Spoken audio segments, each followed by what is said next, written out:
বাংলাদেশ জাতীয়তাবাদী দলের সম্মানিত নেতৃবৃন্দ, অঙ্গ সংগঠনের নেতৃবৃন্দ, সবাইকে আমার সালাম, আসসালামু আলাইকুম। আপনারা নিশ্চয়ই অবগত আছেন যে আজকে বেগম খালেদা জিয়ার সুস্থতার জন্য এবং গতকালকে তারেক রহমান 17 বছর পরে আমাদের মাঝে কালকে এসেছে। আপনারা দেখছেন হয়তো টিভিতে যে ওই যে এর আগে যে স্লোগান দিত যে তারেক রহমান আসবে ফিরে বীরের বেশি, সেটা কালকে প্রমাণ ঠিকই সে বীরের বেশেই আসছে। মানে এরকম সমাগম আমার মনে হয় বাংলাদেশে এর আগে বা ভবিষ্যতে হবে কিনা আমার সন্দেহ আছে। যাই হোক, সেই তারেক রহমানের জন্য কালকে আমি রাত্রে দেখলাম ইয়াতে যে আমাদের যুগ্ম মহাসচিব প্রেস বিষয়ে একটা বিজ্ঞপ্তি দিচ্ছি যে মানে ম্যাডামের জন্য এবং তারেক জিয়ার জন্য দোয়া করার জন্য। সেই উপলক্ষে আজকে এই আয়োজন। আপনারা সবাই মন খুলে তাদের জন্য দোয়া করবেন। বেগম খালেদা জিয়া এখনও অসুস্থ, এখনও খুবই অসুস্থ। জানি না আল্লাহ তার কি করে, যদি আল্লাহ তার হায়াত রাখে তাহলে তো সুস্থ হবে। এবং তারেক রহমান আসছে, এখন উনি যেন ঠিক মতো উনি রাজনীতি করতে পারে এবং তার যা মানে কালকে তার বক্তব্যের আজকে পেপারে দেখলাম অনেকেই তার যে সুনাম করছে এটা কিন্তু বলার অপেক্ষা না।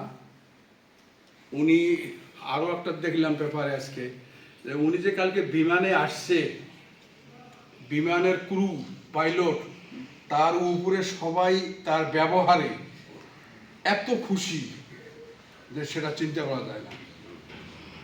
ওনাকে অনেক কিছু ওখানে অফার দিছে, উনি না, উনিও ওনার সিটে ছিল, খাওয়া দাওয়ার কথাও লিখছে আজকে পেপারে দেখলাম সব।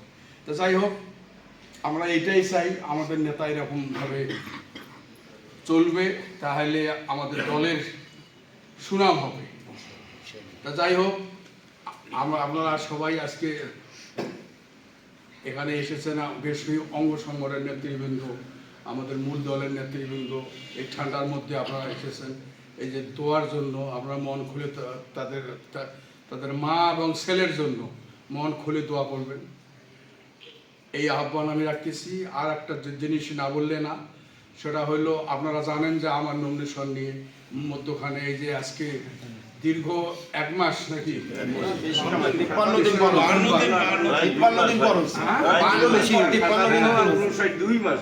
2 মাস পর্যন্ত আমরা একটা মানে কি আর বলবো, মানে এমন একটা অস্বস্তির মধ্যে ছিলাম সবাই।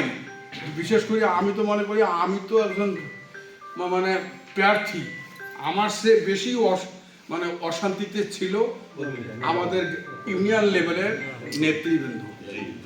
মানে এমন কোনো দিন নাই যে আমি 1-200 ফোন পাই না, কি খবর কি খবর। তো যাক, আল্লাহ তাআলার অশেষ রহমত, আমরা আল্লাহর কাছে আজকে সবাই শুকরিয়া আদায় করবো।